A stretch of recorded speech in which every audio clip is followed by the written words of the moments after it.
Bonjour. Bonjour à tous ceux qui sont ici présents, ici à l'Église Sainte-Anne, puis une bienvenue spéciale à ceux qui vont être présents, qui sont présents par les plateformes virtuelles, que ce soit YouTube, que ce soit Facebook ou que ce soit le web.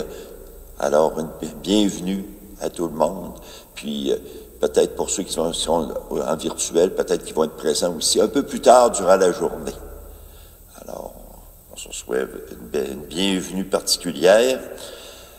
Alors, mon nom, pour tout le monde ici me connaît, Paulin Michaud, je suis agent de pastoral, comme on dit, au niveau de l'équipe pastorale, au niveau de l'unité pastorale Valin. Donc, alors, on va s'accueillir avec notre signe de croix, notre signe de famille, au nom du Père et du Fils et du Saint-Esprit. Amen. Je vous propose quelques intentions de prière. Peut-être qu'on peut présenter au Seigneur les intentions de prière qu'on porte dans notre cœur. Puis moi, je vous propose de penser une pensée spéciale pour les groupes communautaires. Je fais partie d'un organisme qui s'appelle la Table de lutte à la pauvreté et qui est formé de groupes communautaires. Je peux vous dire qu'ils font un travail extraordinaire avec des moyens très limités. Souvent, ils font ce que le gouvernement ne sont pas capables de faire, ne sont pas capables d'aller jusqu'au bout. Alors, je peux vous dire que j'ai vécu des choses extraordinaires, de voir ce qu'ils faisaient dans certains groupes avant les fêtes. Moi, ça a fait mon avant. Alors, on va prier pour eux autres. Puis il y a eu une marche le 20 février dernier, c'était la journée mondiale de la justice sociale, où on a voulu les mettre en valeur, puis dire qu'aussi, ça prend un peu d'argent aussi, fourni par les gouvernements pour qu'ils puissent réaliser leur mission. Alors, on va prier pour ces groupes-là, puis souvent qui travaillent d'arrache-pied avec des moyens très limités. Puis heureusement que nous les avons. Alors, on va prendre un temps pour se mettre en présence du Seigneur. Aujourd'hui, le Seigneur qui nous demande d'être des serviteurs de Dieu dans l'humilité. De ne pas le faire pour se péter bretelles, pour être remarqué. Alors, prenons le temps du Seigneur. On se met en présence du Seigneur.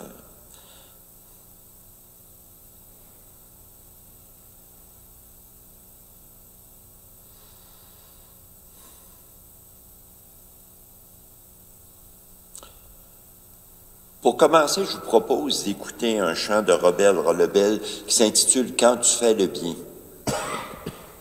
C'est un rapport avec le texte de ce matin, puis aussi avec le texte du premier dimanche du carême. Alors, on va l'écouter, puis on va se mettre en présence du Seigneur en écoutant ce texte, et ensuite je proclamerai l'évangile du jour.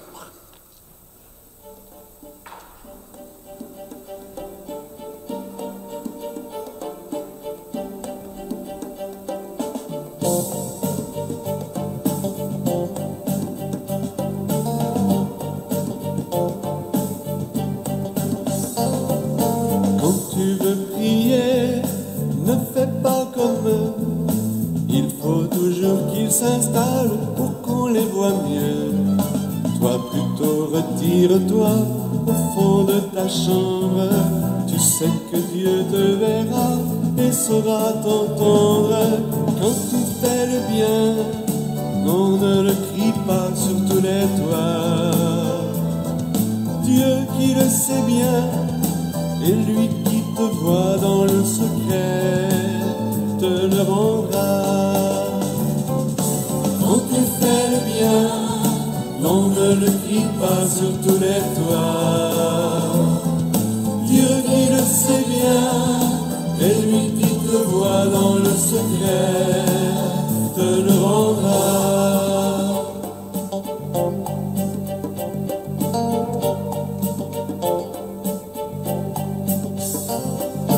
Quand tu veux donner, ne fais pas comme eux.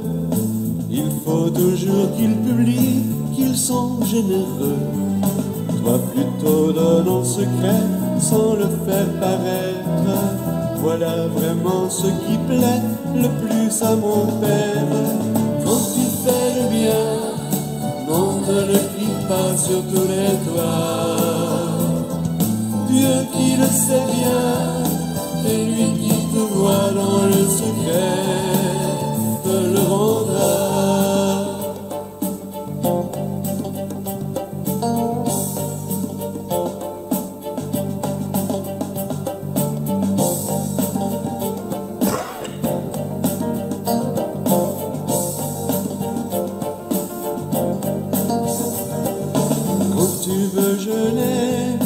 Ne fais pas comme eux, il faut toujours qu'ils s'habillent d'un air très sérieux. Toi plutôt reste joyeux, parfume ta tête, mets du soleil dans tes yeux, prends un air de fête. Quand tu fais le bien, non, ne le crie pas sur tous les toits. Dieu qui le sait bien, et lui qui te voit dans le secret, te le rendra. Quand tu fais le bien, non, ne le crie pas sur tous les toits. Dieu qui le sait bien, et lui qui te voit dans le secret, te le rendra. La la la la, la la la la la la la la. La la la la la, la la la la la la la la la.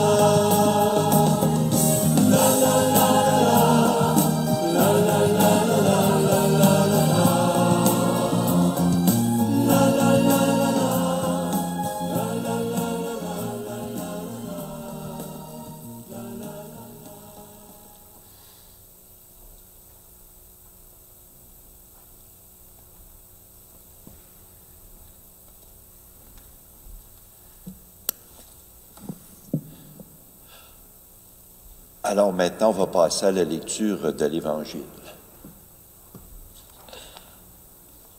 Alors, ce matin, je vous annonce la bonne nouvelle de Jésus le Christ selon saint Matthieu. Gloire à toi, Seigneur.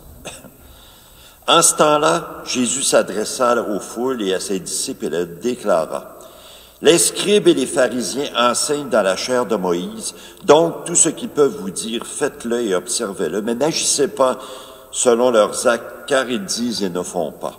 Ils attachent de pesants fardeaux difficiles à porter, et ils en chargent les épaules des gens, mais eux-mêmes ne veulent pas les remuer du doigt. Toutes leurs actions, ils le font pour être remarqués des gens.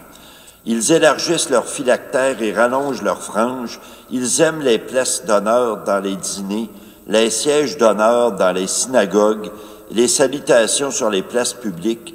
Ils aiment recevoir des gens le titre de rabbi. Pour vous, ne vous faites pas donner le titre de rabbi, car vous n'avez qu'un seul maître pour vous enseigner, et vous êtes tous frères et sœurs.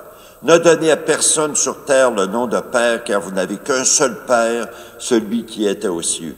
Ne vous faites pas non plus donner le titre de maître, car vous n'avez qu'un seul maître, le Christ. Le plus grand parmi vous sera votre serviteur.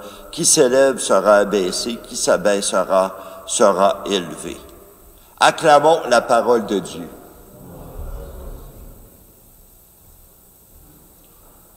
Vous pouvez vous asseoir.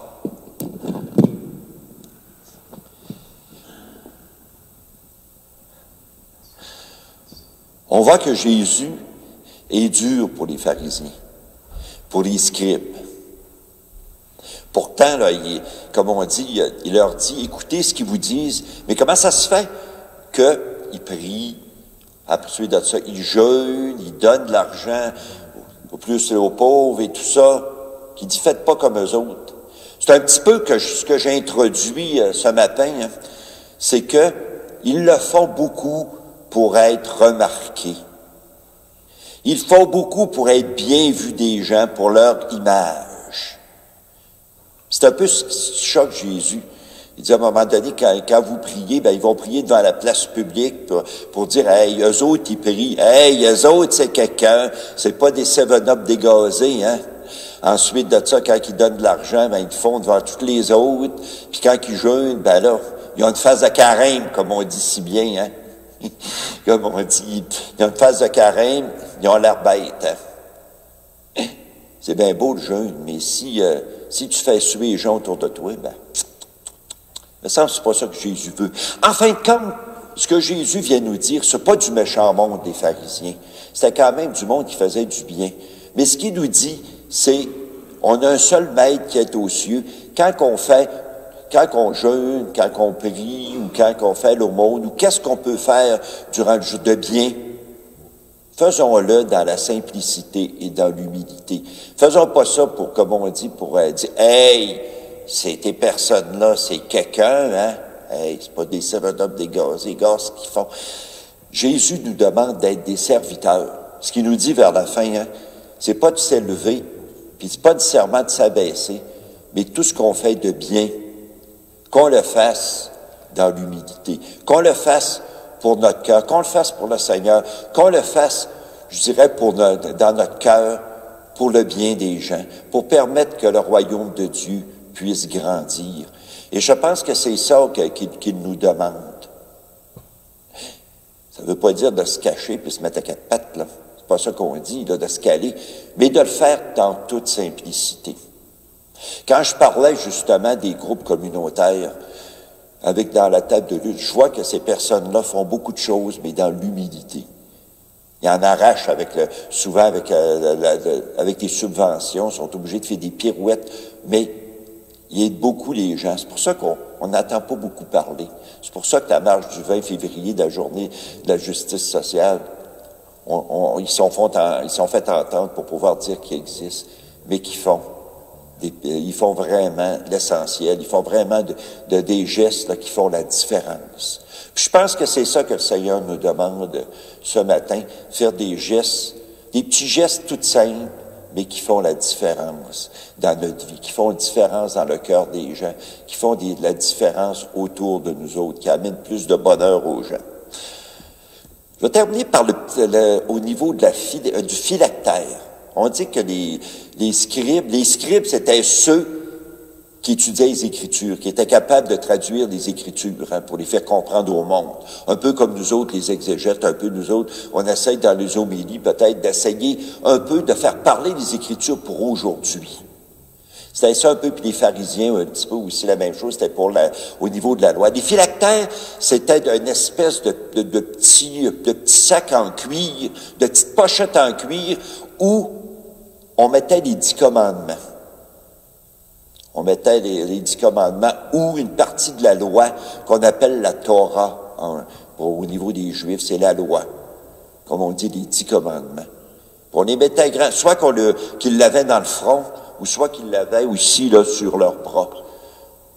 Ça voulait dire, hey, nous autres, on connaît la loi, on peut vous en montrer des affaires, hey, essayez pas de nous. C'était ça un petit peu que Jésus leur reprochait. Pourquoi qu'il fallait qu'ils portent ça pour montrer qu'ils sont des savants? Alors qu'il nous dit, la parole de Dieu, c'est dans notre cœur surtout qu'on la porte, qu'on a à la porter. Alors, je vous propose de prendre peut-être quelques petites minutes pour être capable de faire entrer cette parole de Dieu dans le cœur puis de nous dire la question, moi, quand je rends service, est-ce que je le fais vraiment pour le Seigneur? Est-ce que je le fais vraiment en toute humilité? Ou des fois, je le fais pour être bien vu du monde? Je le fais des fois, puis des fois, je m'en vante pour me péter bretelles. C'est peut-être pas le cas, mais peut-être se poser cette petite question-là. Puis ensuite, on va passer à la première lecture. Prenons quelques minutes pour s'intérioriser.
Pour continuer, je vous propose qu'on puisse proclamer la première lecture.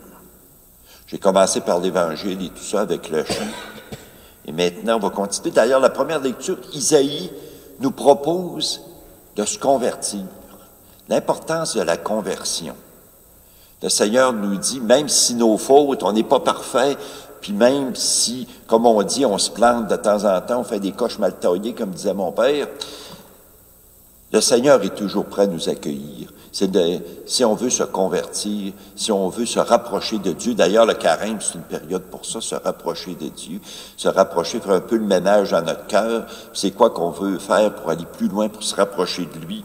Alors il vient nous dire que il est toujours prêt à nous accueillir.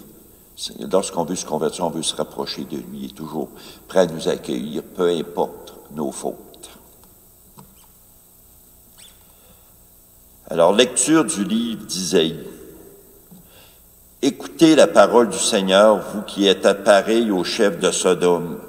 Prêtez l'oreille à l'enseignement de notre Dieu, vous, peuple de Gomorrhe. Lavez-vous, purifiez-vous, ôtez de ma vue vos actions mauvaises, cessez de faire le mal, apprenez à faire le bien. Recherchez le droit, mettez au pas l'oppresseur, rendez justice à l'orphelin. Défendez la cause de la veuve. Venez et discutons, dit le Seigneur. Si vos péchés sont comme l'écarlate, ils deviendront aussi blancs que neige. S'ils sont rouges comme le vermillon, ils deviendront comme de la laine. Si vous consentez à m'obéir, les bonnes choses du pays, vous les mangerez. Mais si vous refusez, si vous vous obstinez, c'est l'épée qui vous mangera. Oui, la bouche du Seigneur a parlé. Parole du Seigneur.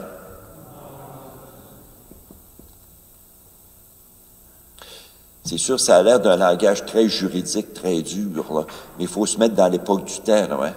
Dans le temps d'Isaïe, là, qui nous parle, là, on est en 740 avant Jésus-Christ. Et dans le contexte, c'est que le peuple d'Israël vit quelque chose de grand. On est dans une période phase du peuple d'Israël, mais le problème, c'est qu'on va prier le Seigneur et tout ça, mais dans les réalités, on fait le contraire.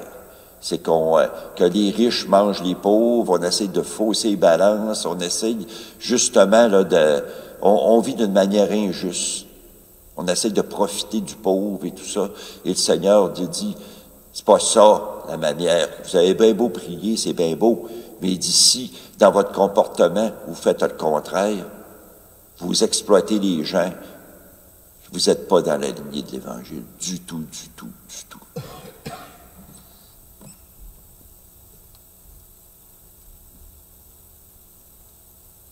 On va prendre encore quelques minutes de silence et après, on va passer à l'autre partie qui est la partie communion.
Pour suivre Jésus, on a besoin de lui. On a besoin de son Esprit Saint, on a besoin de son éclairage, on a besoin d'une petite poussée pour être capable de vivre notre vie de foi, pour être capable d'être témoin de la foi, pour être capable de le servir de jour en jour.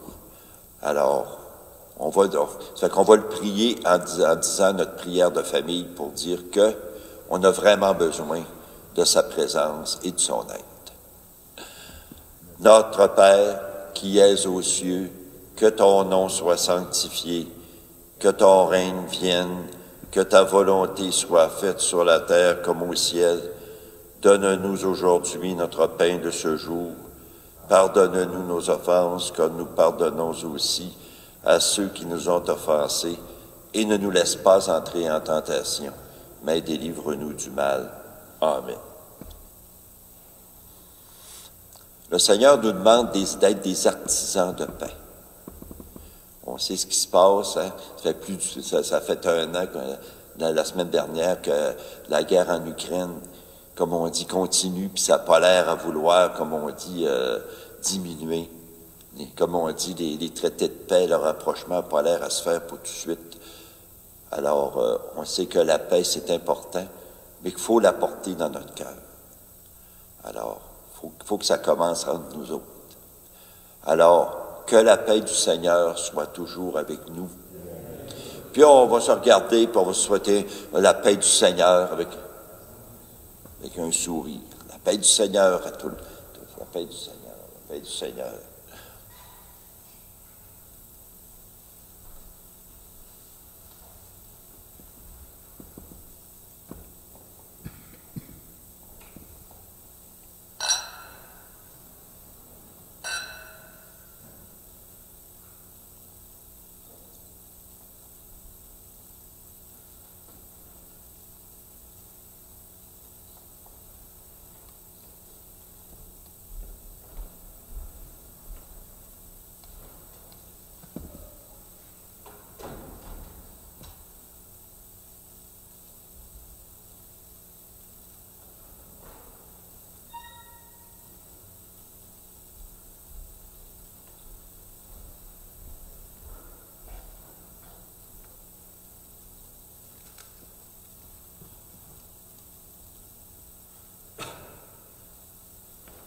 Alors, je vais commencer avant de passer à la communion.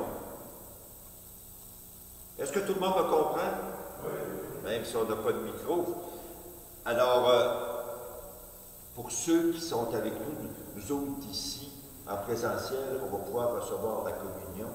Et pour ceux qui sont avec nous ce matin en virtuel ou qui vont être avec nous durant la journée, ça va être plus la communion spirituelle qu'ils vont faire. Alors, Seigneur Jésus, au moment de te recevoir spirituellement à ma résidence ou sacramentellement à mon Église, je veux te dire cette prière. Aide-moi à vouloir garder ta parole en moi comme un beau trésor. Donne-moi la faim toujours plus grande de ta lumière et par ta venue en moi, viens semer des fruits qui te ressemblent, des fruits de paix, de force, de confiance, des fruits de réponse de plus en plus grande à ton amour. Et ce que je te demande pour moi, Seigneur, je te le demande pour tous et toutes. Amen. Alors, nous sommes heureux d'être les invités au repas du Seigneur. Voici l'agneau de Dieu qui enlève le péché du monde. Seigneur, je ne suis pas digne de te recevoir, mais dis seulement une parole et je serai guéri.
Peut-être qu'il y en a certaines qui se posent des questions, puis peut-être que plus au niveau pour ceux qui sont à présent en virtuel, que comment ça se fait que j'ai commencé par l'Évangile, puis j'ai fini par la première lecture, c'est que une célébration de la parole, on met l'accent sur la parole, et c'est pour voir que la feuille de route, la manière là de présenter, ça peut être différent. On met l'accent beaucoup plus sur la parole, Donc, on a plus de jeux qu'on peut faire au niveau du contenu de la célébration. Et je veux pas non plus qu'une célébration de la parole puisse dire, bon, ben, c'est comme une messe qui n'a pas de consécration. Alors, c'est pour ça que souvent, je vais peut-être jouer avec souvent, il veut plus avoir une lecture. Là, j'ai choisi 2 lectures, mais que ça peut être différent dans le contexte là, que dans ce qui est fait dans le prion en Église. Alors, c'est pour ça un peu que je joue un petit peu avec l'ordre. Alors, je veux remercier Régent et Stéphane aussi pour leur technique, pour les techniciens, pour l'aide qui nous permettent justement que cette célébration-là, que ces célébrations-là puissent être disponibles à un plus grand. On peut comme on se joindre à des personnes qui sont même à l'extérieur, peut-être de la ville, à l'extérieur comme on dit, des communautés. Alors, merci aux techniciens, c'est ce qui nous permet de le faire, parce que sans eux autres, c'est bénévoles, c'est des bénévoles, là. Sans eux autres, sans Régent, c'est un bénévole. Ça fait que sans leur présence, là, je pense qu'on pourrait pas le faire. Alors, Stéphane, lui, c'est le sacristain, mais pour les autres, ce sont des bénévoles. Alors, merci beaucoup. Alors, on va se dire que le Seigneur soit avec nous. Et on va se laisser bénir par le Seigneur dans notre marche vers Pâques, dans notre marche vers de Carême, dans notre marche un peu notre ménage du printemps du cœur. Alors que le Seigneur nous bénisse et nous garde au nom du Père et du Fils et du Saint-Esprit. Alors, bonne fin de journée et allons dans cette paix, dans cette joie du Christ, le porter aux autres.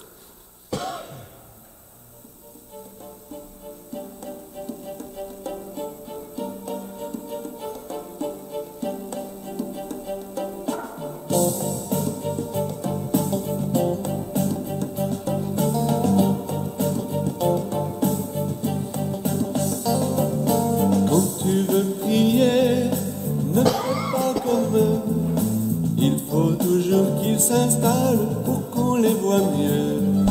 Toi plutôt retire-toi au fond de ta chambre. Tu sais que Dieu te verra et saura t'entendre. Quand tu fais le bien, non, ne le crie pas sur tous les toits. Dieu qui le sait bien, et lui qui te voit dans le secret, te le rendra. Quand tu fais le bien, non, ne le crie pas sur tous les toits. Dieu qui le sait bien, et lui qui te voit dans le secret, te le rendra.